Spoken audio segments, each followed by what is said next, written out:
This week we are going to talk about one of our elements of art, which is value.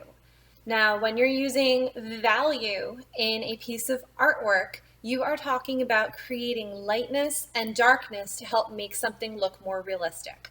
A lot of times when you think of the word value, you might think of money, things with like an amount that's higher or lower. It's kind of similar, except that we're talking about how light or dark something is. And what you're going to be doing for me this week is on a piece of paper, I want you to create a value scale for me. Value scales are great things that we can use as artists to exercise our value to work on our value skills and our shading, basically. When you think of value, you think of shading, but the actual element of art is value. You don't want to just call it shading, but shading is the action that you can take to show value in a picture. You can see that I have two of them here. I have 7 little boxes, and I created 7 boxes for myself here. They're not perfect, but I just have 7 of them.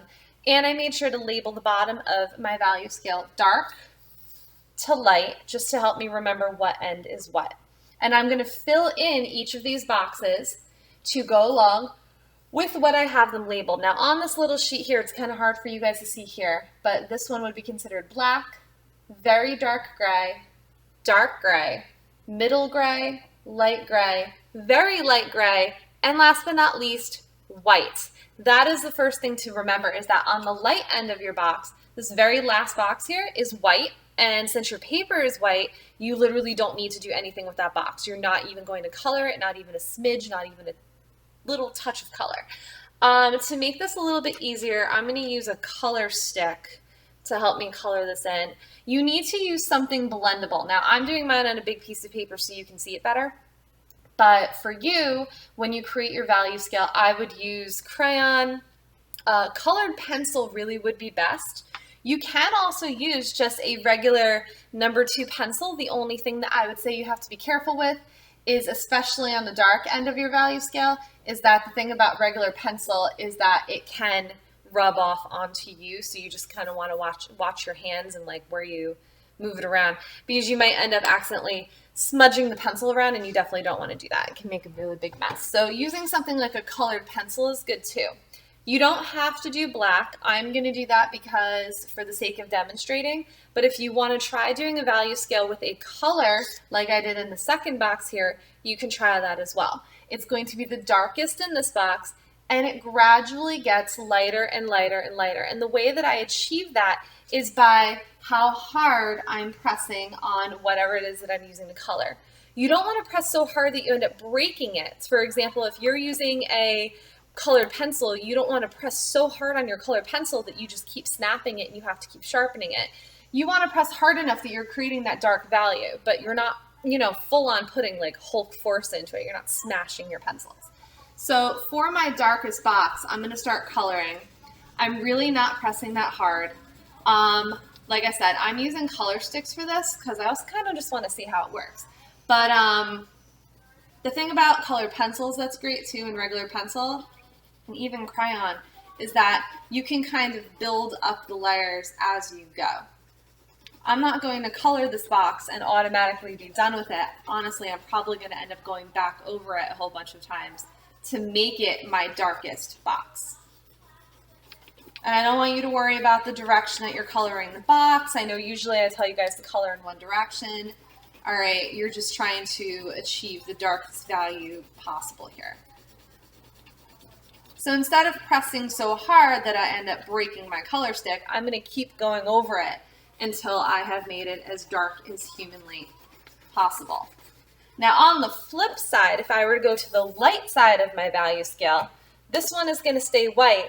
So my next box is literally going to be colored so light that you can barely see it. And that's it. Okay? You might be able to see it a little bit on the video if I move it a little bit closer. So it's white and just a smidge. And I'm going to work my way through all of my boxes to create my value scale.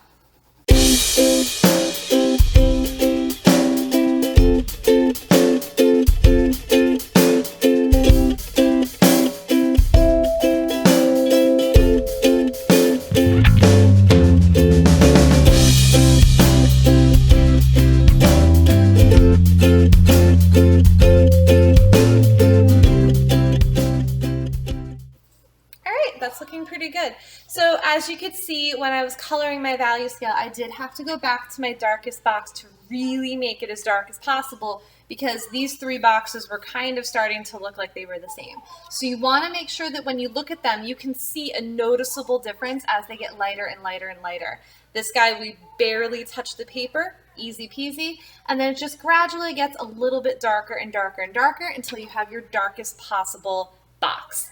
So you can use whatever materials you want. Again, I would not use marker. You can do it with paint, but that requires a bit more mixing, so I wouldn't do that. Just for this project, colored pencil, a regular pencil. If you only have crayons, you can do a value scale with just crayon. Just it's how hard you're pressing. All right, so 1, 2, 3, 4, 5, 6, 7 boxes. Go from dark to light. If it helps you to label it like this, you can. And you can always rewind, pause, take another look at this video to get some ideas for yourself. And you can do it just in black and white with a regular pencil, or if you want to change it up and do a color, give it a shot. Or if you want to do both, like I did on this worksheet right here, you could do that too. See, what the difference is between using a regular black and white and finding different values with different colors. You can experiment a little bit. Don't forget to take a picture of your work and send it to me so I can give you a grade. And I'm looking forward to seeing some of your value skills. And I will see you guys next time. Bye.